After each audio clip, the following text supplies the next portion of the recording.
ces dernières années, les pays africains ainsi que les pays de l'Europe ont mis en place des facilitations pour les pays de l'Europe, donc des dispositifs d'aide et l'accompagnement des étudiants formés en France ou en Europe, donc dans le cadre d'un projet entrepreneurial, et pour les pays d'Afrique aussi, et donc des facilitations de retour pour recevoir un peu les porteurs d'idées, notamment novatrices.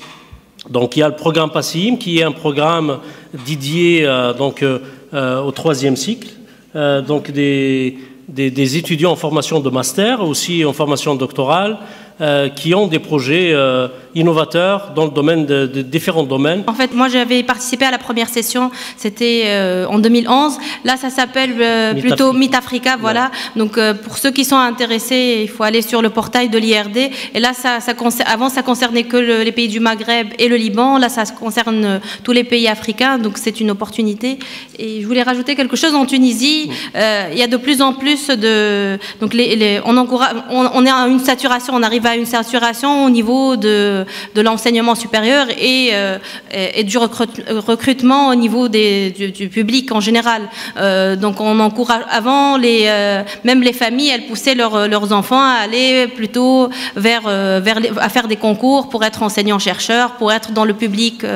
Mais là, maintenant, de toute façon, c'est saturé, donc on n'a plus le choix. Donc l'État et la politique donc aide et pousse les jeunes, que ce soit les docteurs ou ceux qui ont un postdoc, à créer leur propre entreprise. On a une multitude de programmes qui va dans ce sens, que ce soit des programmes européens, des programmes nationaux ou même des programmes du pays du Golfe, des fonds d'investissement qui aident les jeunes à entreprendre.